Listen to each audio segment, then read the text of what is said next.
First, there was the US demand for North Korea's complete, verifiable, irreversible denuclearization. Then the language changed during the course of last year from CVID to FFVD, or Final Fully Verified Denuclearization. Now what? Language matters, always, but especially when high-level diplomats craft statements on sensitive matters. On this latest edition of K-News Today, we're looking at shifting expectations for a North Korea agreement. I'm Alex Jensen. After an intense period of pressure against the North under US President Donald Trump, criticism of the American leader has long since gone beyond the point of cliché, and as he himself faces mounting pressure at home, could he be more likely to bend even slightly to North Korean leader Chairman Kim's will?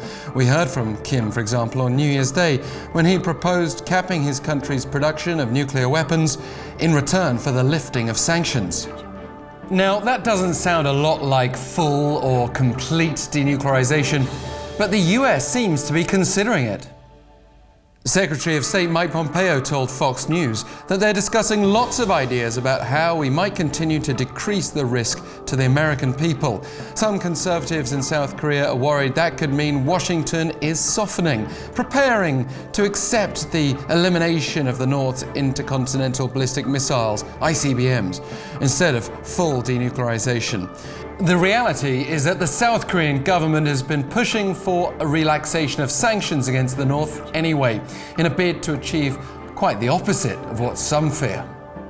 President Moon Jae-in's overarching aim appears to be to achieve peace rather than denuclearization as an end in itself. This distinction matters because it explains his push for cooperation and the sanctions relief that requires, next to Washington's previously stated position that it will only relax punitive measures against Pyongyang after denuclearization. Concerned conservatives here are even more on edge because the South Korean Defense Ministry's white paper just deleted a phrase defining the North Korean army as the country's main enemy. Aside from the fact that President Moon arguably already went further than that with last year's peace rhetoric, Pompeo is still sticking to his ambition, though, of getting to full and final denuclearization at some stage.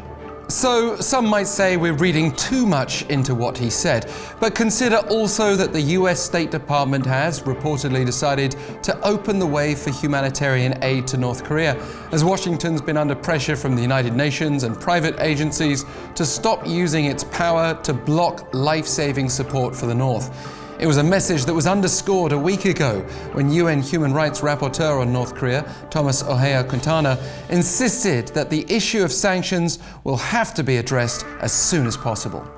Perhaps the problem was the US publicly stating this highly ambitious goal of complete, verifiable and irreversible denuclearization in the first place, and making inflexible sanctions the ultimate tool to bring that about. A more gradual process with conditions attached might have been more realistic and might have allowed the dialogue process to continue without such a long deadlock.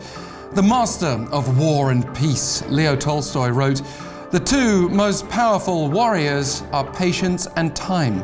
Rather tragically, those with the least amount of those are the elderly relatives separated by the Korean border, who would have been hoping for at least video reunions over the upcoming Lunar New Year holiday, but it looks like they'll also be victims of this ongoing stalemate."